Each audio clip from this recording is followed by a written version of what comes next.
guys, welcome back to We Watch Movie. I'm Mike. I'm Jay. And the Batman Forever train is here, and it's here to be neon green and look rubbery nipply. Holy kiss from a rose, Batman. It's Seal.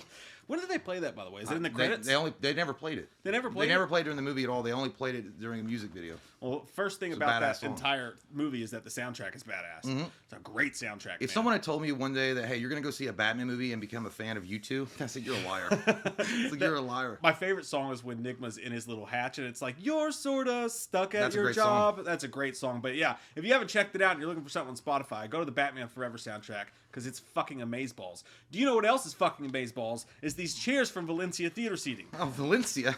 You can get some chairs just like this in our link below for Valencia Theater Seating. It's not actually Corinthian leather. I don't know what the shit that means, but I do know that these chairs are super comfortable. They have awesome little blue lights underneath and inside the cup holders. They got 3 different settings. You can adjust your headrest, your lumbar support, and just lay the fuck down, Jim. They also have these neat little cubbies that hold all sorts of Xbox remotes, cocaine, things like that. And, you know, they're just super comfortable, awesome chairs that really make watching pieces of shit like Texas Chainsaw 3D worth the time of day, not to mention Batman and Robin. So check it out in our specific link down below for Valencia. Yeah. Rubber, sex, all of it. Well, and also, speaking of Batman Forever, Nicole Kidman, woo-wee, Chase Meridian, probably hottest girl, period, that they've ever had in the Batman movies. I'm not kidding with you. I mean, I'm talking about, I'm going to stack her against Michelle Pfeiffer. I'm pretty sure when I watched this, I realized that I agree with you. Yeah, she's hot. Woo-wee. I also want to go ahead and say, I think Val Kilmer is an extremely good Batman. Like, he really is a good Batman. Inside and outside of the suit, he's an incredible lover as well, and people have told me that.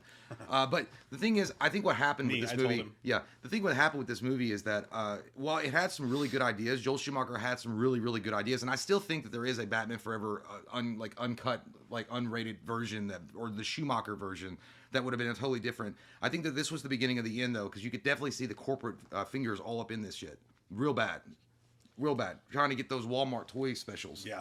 And someone made a good point. They were like, hey, if you make a really good movie, it'll sell the toys itself. You don't have to do all this crazy stuff. But you know what, dude? I'm going to say it right now. Like, this is going to be an unpopular opinion, but as I get older, I like this movie less and less. Like, for me, what I do like about Batman Forever is the fact that it's the nostalgia of it all. Yeah. Because when we watched it, and look, if this movie came out today, like, as a Batman film, I think we would hate it. I think we would absolutely hate the shit out of it. We're spoiled. We got some great Batman movies now. Yeah, and it's just so cool. And we had great Batman movies before this too, because 89's Batman was so dark, and it was a movie person's movie. You know, this was like, it was a spectacle, and there's a ton of good shit about it, but there's also a ton of bad that I feel like I used to gloss over because I had such fond memories of watching this as a kid. But now when I watch it as an adult, I can't help but see all the really dumb shit that's in this movie. There's really a lot of it bad. I'll be honest, I might be the other way around. The older I get, I think the more I kind of enjoy it, more so than I like it better than Batman Returns. I'll say it. I'll go out there and fucking die on the hill with it. I don't care. And this one, I feel like it was fun. It was kind of strange. It was out there, but it wasn't as weird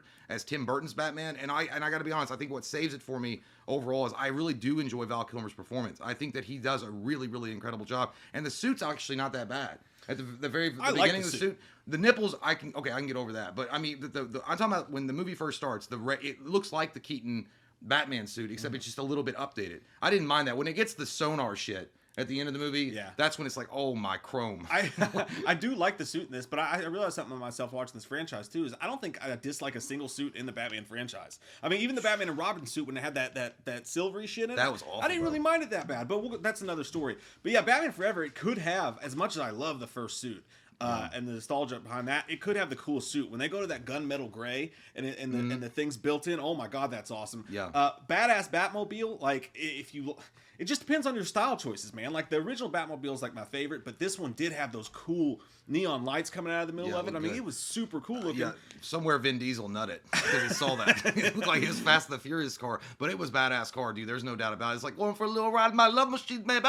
Like, it was. And by the way, speaking of Chris O'Donnell, I'm of a weird opinion about Robin. Like, I don't think Batman needs Robin at all. Like, I don't think he really needs to exist. I mean, I know what people love Dick Grayson, but I'm just saying, technically speaking, Batman's a loner and he's a solo guy. That's why fans voted to have him killed in the Death in the Family comic book. Yeah, when they put it up to the fans. Well, they also hated that character really bad. And actually, there was a lot of backlash because they thought originally they killed Dick Grayson. And they didn't care. They didn't want Dick Grayson to die. They wanted that particular Robin to die. For what it was worth, Chris O'Donnell didn't do a bad job in Batman Forever. I don't think he was that bad. I think it wasn't when it gets to Batman and Robin, it's when it's terrible. But in this one, I feel like he does have a decent character arc. Like it's not that bad. It's like watching Rob Thomas in his early Matchbox 20 Yeah, he years does look play like Rob Robin. Thomas, I mean, yeah. it's just it's so that haircut. It's also 90s. But you know, I'm not a fan of. I'm not a huge Chris O'Donnell guy, and I'm not a fan of either of his Robins really. But you're right, it wasn't that bad. Who I hated in this movie, like that I think is the worst rendition of Two-Face in the films is Tommy Lee Jones. Yeah, and again, you're thinking about, it's Tommy Lee fucking Jones, man, like a caliber of his actor, and then he turns into a performance like that. And again, I don't think that was Schumacher's intent. I think he had a really dark, more sinister look and feel to Two-Face, but the studios were like, I think that I even read somewhere that Schumacher had an original, a different kind of face for him, and the studio was like, no, that's too scary. The kids will they'll never look at it. So they had to tone it down, and then they toned the character down. I just don't think that was a Schumacher like fleshed out villain. I think that was definitely corporate involvement, and he looks like a cartoon fucking character. He looks terrible, and like he had those baggy clothes. Even on. though he does look like your face when you lay on like this side of your face all night, and then you wake up, your hair's all crazy. Yeah. It's like that. But and everything down to his performance, and Billy D. Williams, when he signed his contract to play Harvey Dent in the first movie, he had it written in his contract that he was the only one who would play Two-Face. They had to buy him out of that role to get Tommy Lee Jones in there. They should have just let Billy D. Williams did it. Tommy Lee Jones, I don't understand what it is with the actors in both these movies, Forever and this one. All the villains, they act like they're the Joker.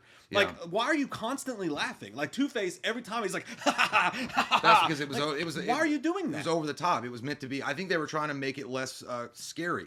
Because here's the thing also, if you remember, there was a lot of parent groups that came out for Batman Returns and said it was too scary. It was a turnoff for the kids. I mean, these parents were like, I'll fucking burn your studio down, bitch, and make you eat marshmallows. So they're like, oh, we can't have this but again. I love marshmallows, Sally. I do too, especially if you lace them. But like, we can't have this again. We need the kids to come. We need all this to happen. So we need to tone down all the characters, and especially the villains. We can't make them too freaky and weird like the Penguin and the Joker in the previous films. So that's what happened. And that's literally his not only his suit, but his performance, the overacting. Also, and I got to say this too, Jim Carrey's the national treasure in Canada and the Americas. But the thing about this one, he's a turd. I don't know what it is. I liked him in certain parts of the movie, and I think he could have been a really, really good Riddler. But there was so much homoeroticism coming from his fucking face, and I'm like, what the fuck is going on? Why are you guys doing this? He's like a slinky cat that hangs around the alleyways, and it's like, I'll give you this greatest secret of all. I was like, are you the cable guy? Or are you supposed to be Riddler? I feel like it was like this weird amalgam of like he's supposed to be a freaky, weird, creepy villain, but then also like a Looney Tunes like cartoon, and then it was like somewhere in the middle is where Jim Carrey found his performance. But even then, to me, it was subpar of what it's like Schumacher or the studio saw The Mask and was like, that's what we want. Yeah, just act like The Mask. Well, and I'm actually of a different mindset when it comes to Jim Carrey. I think that like the character was bad, like you said, the character was bad. The way they wanted it to be was bad. I thought the look and the outfit was awful. God, I could see his little wiener. Yeah, it's really good. I'm not that I was looking, but it was hard not to see it. I'm not sure what they were going with all that, but that being said, like I actually found myself enjoying him being Jim Carrey. Like I was like, man, this is also hokey and over the top, and I don't know what the fuck Tommy Lee Jones is doing over here. But when Jim Carrey was doing his thing, as off-putting as the costumes were, and that they were doing this with the Riddler, I was fucking still entertained by him because he was basically, you said, he was Ace Ventura. Like I mean, well, that's it. That. But yeah, so that at least gave me something enjoyable to watch because Jim Carrey's my number 1, 2, or 3 favorite actor of all time. Yeah. So I'm sure that that's like it's like having sex with a dirty ass old hooker. I mean, it's terrible that you did that, but the only the silver lining is you got to have sex. So I mean, there's that. I mean, I guess that's what you have to look for, the good things in life. But yeah, overall, man, the characters were poorly written. They were poorly, like the actors did the best they could with what they had, but they just didn't work on screen. But now again, for me, the silver lining for me is Val Kilmer. I think Val Kilmer did an extremely good job with the role of not only the duality of Bruce Wayne and Batman. I think he did it both equally well. But I also did like that they were, and you could see the Schumacherisms. They were trying to deal with the fractured psyche, the PTSD that he still suffers from with the murder of his parents and how that still affects him. And I feel like given time, or just given letting Schumacher do his thing, they would have explored that. It would have been a lot more grittier, darker type of, the examination of Batman as a character. A lot like with what Nolan did later on. And that falls apart later on when they just like, fuck that. We can't have that because that's going to go over people's heads. And that's one of my favorite parts about the movie that I do like is what you just said about how he's dealing with that and that these repressed memories. They actually go into some psychological shit with this. And his because of that made his relationship with Chase Meridian that much better. Yeah. And again, Nicole Kidman in that movie is God damn. It's not fair to the world. Would you lick the butt? Possibly, if she asked me to do it. In that only way Nicole Kidman could ask. This guy doesn't. I don't go down on butt at all, but Nicole Kidman's British and she's sexy as fucking this. You never do that. That's gross. But in this particular instance, sometimes I've asked him shake hands with the devil and say, "All right, let me have that butthole." But so yeah, it was great. It was great. And by the way, the relationship, the chemistry between. Well, obviously the chemistry between Val Kilmer and Nicole Kidman was really good, but the chemistry, honestly, between Chris O'Donnell and Val Kilmer was honestly really good, especially when they were having that argument about, I'm not, I can't promise I'm not going to kill him, and then when he's like, a man's got to go his own way, and he's like, a friend taught me that, not just a friend, a partner. I loved all of that stuff, and I also even liked that they did a little bit more exploring between the relationship with Bruce Wayne and Alfred. Because, there's one scene specifically where he was like, and you're encouraging us, because young men with a mind for violence need little encouragement. They need guidance. I mean, it was like, God, he just slapped you with some knowledge, Bruce. Yeah, dude. And it was because I felt like, because now it wasn't just like Alfred's a background character. I feel like he was actually a part of the conversation now. Yeah, there was two characters who were in all four of these movies, and it's the guy who played Commissioner Gordon. Yeah. He's all right. He was decent in the first one. By Batman and Robin. Yeah, he's like, Bruce! I like when there's a guy with an ice gun. We're going to get to Batman and Robin, don't worry about it. He's freezing security guards. When he's like going out of the Batcave and Batman and Robin, it pops up those because Batman, we have trouble at the museum. By the way, they thought of FaceTime before FaceTime ever existed. That's true. They were ahead of their curve. But look, hey man, the set designs, I'm torn on in between them. Like, for one, there's certain times where they'll venture through Gotham City, and Tim Burton used to do that, and it would just look perfect. It would be so CG dark and cool. And this one, as soon as you see the whole city, it's like, and it was like, it looked like you were playing Ring Quest on PC. Like, it's terrible. It looked like fucking so what was his name? The painter guy. Bob Ross. Bob Ross. You know, Bob Ross just added shit in all the time. You're like, why are you doing it? The picture's perfect. He's like, now I'm going to add a little trunk tree. I'm like, why are you doing that? Because it felt like it was just overpacked. Like the cityscape was just overpacked with bullshit. Yeah, but the set designer, the people who designed the entire sets, like the practical sets, I'm torn on it because on one hand, it's like, man, that is some fucking money.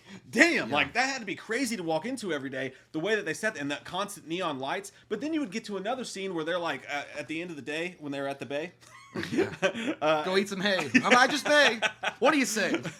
when they're over there and he's like, holy rotten metal Batman or whatever. Holy like those rocks look like you were at the trampoline factory when they have you jump into the foam. Like they were so fake looking and terrible. They look like Willy Wonka's chocolate factory. You can eat everything in here, even the rocks. But yeah, the weird thing is, it's also, good and bad. I gotta say though, I agree with you on the set design. Sometimes it was hit or miss, but overall, I do think that some of the action sequences were pretty damn cool. My favorite action sequences, and this really stacks up for me as one of my favorite action sequences, even with the newer Batman incarnations that we have, is there's a scene where Tommy Lee Jones Two-Face is fighting Batman, and then he chucks like a grenade launch at him, and then he hits the thing, and he protects himself from the fire, and then when he stands up, and he's like got the fire behind him, and he's like pissed, and he's like, why won't you just die? Yeah. But I stood the image of him like with the fire behind him. It looked so goddamn good. Like that was so cool looking. I was like, I wish you did more of that. Yeah, but there's tiny little things in there like that was fucking awesome. And then like you have to get 10 minutes of Two-Face going. It sounds like an old man at a casino that won the jackpot. It was awful. Like man. He won the fucking $1,000 progressive. You know what? And he was a dick to that's what that's what drives me crazy about it. Is it's famously known that Tommy Lee Jones was an asshole to Jim Carrey. He's like, I will not sanction your buffoonery. I hate your movies. And then Jim Carrey was out here putting on a fucking show. Tommy Lee Jones is doing the exact same shit he's blaming Jim Carrey of doing. You know what I mean? Thank God we didn't have Twitter back then. Oh, that would have been fun though. Well, yeah, it would have been. But I feel like they were men too, and they were like professionals, and they're like, yeah, we don't like each other like outside of work, but while we're at work, we do a good job. Because you know what? To be honest with you, they have good chemistry. I mean, Riddler and Two-Face. It's like, let me show you how to punch a guy, my boy. He's like, you reach back there. That scene was hilarious. That was great. He's like, ow, ow. Yeah, Joel Schumacher said that in that scene, he was like, Joel Schumacher told both Tommy Lee Jones and Jim Carrey, he's like, I will never work with either of you again because you're both being so unprofessional. And that's now, he ended up doing the number 23 with Jim Carrey. But he also said that Val Kilmer was hard to work with. He said Val Kilmer didn't speak to him for 2 weeks. Because he was in character. Set. He was in character. Yeah, he was like, don't call me unless the bat signal's up But there. I'm sure Val Kilmer, who took this role, by the way, without reading the script, got there and was kind of pissed. I mean, he probably thought he was getting like one of the Michael Keaton Batman movies, and he gets on set and they're like doing all this wackadoo shit. Yeah. He was probably like, fuck me, I should have done The Saint. Jim Carrey was prequel. Like, he goes, you ain't no Daisy. You ain't no Daisy at all when he saw the movie in theater. But, as it is, the movies, it's not. I mean, for me, it's grown as a better movie overall. For me, I like it a little bit more, and I do like it a little bit better than Batman Returns. I think it's more enjoyable. And there is something to be said that Batman Returns was. It wasn't the fact that Batman Returns was so dark and gritty, because Batman '89 was dark and gritty. It was Batman Returns was dark and gritty and weird, like Beetlejuice a lot weird. Of dumb shit. Yeah, and then so I feel like Batman Forever kind of struck the balance between light and dark a little bit better, even though they did go goofy pants in a lot of the ways. Still, I love the Batmobile, and the soundtrack is incredible. The best soundtrack really maybe is the best soundtrack put together, and love Val Kilmer's performance in it. There was something really special that could have happened with Batman Forever. I feel like there was studio involvement and a lot of fingers in the pie that shouldn't have been there, and that's ultimately the turd that we got stuck with. But still, it's a shiny one. It's a shiny turd. Yeah, man. So I mean, I'm still, to me, I'm gonna give the movie a smoking.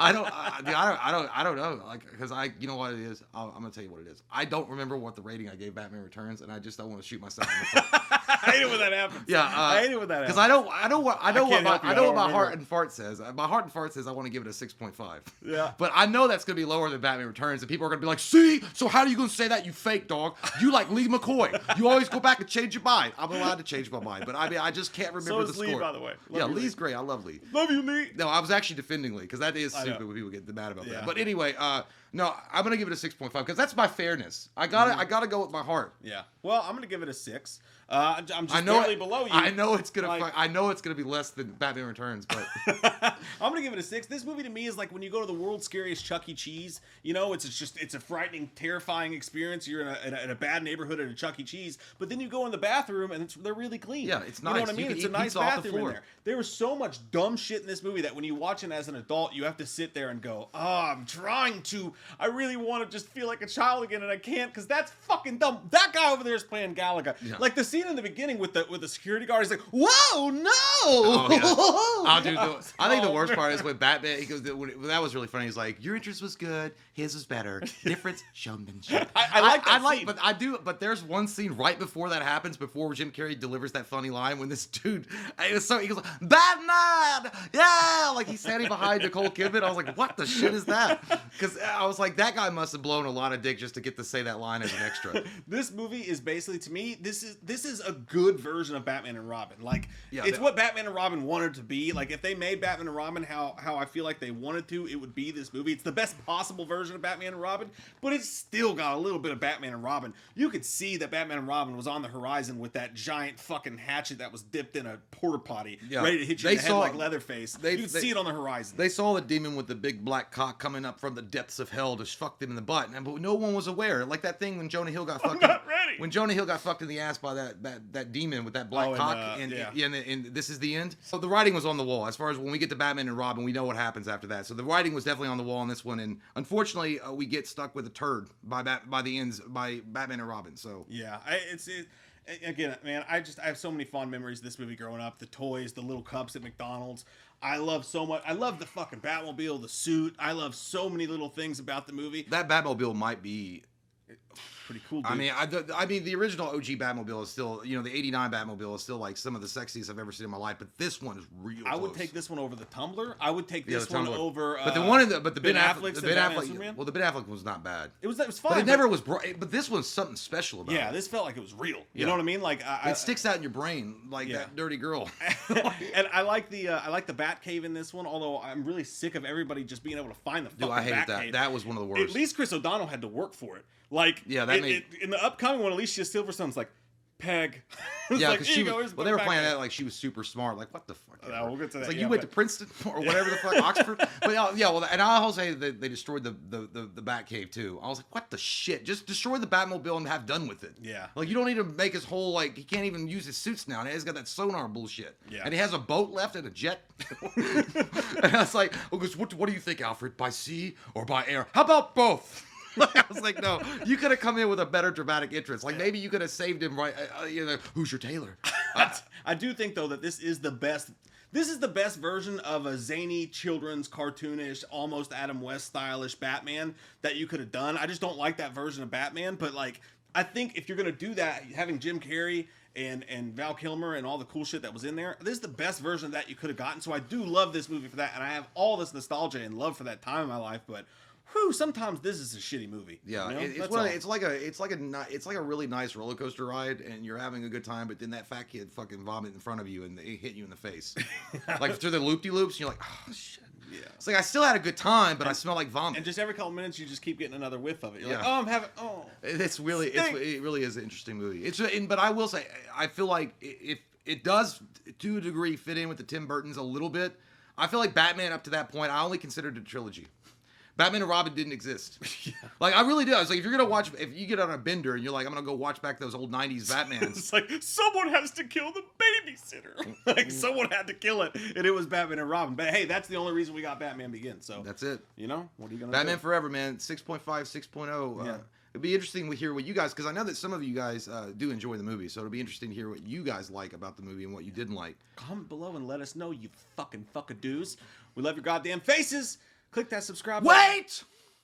Don't end it. Why? Otherwise, they won't learn nothing. Click that subscribe button to get some goddamn lame opinions. See you guys.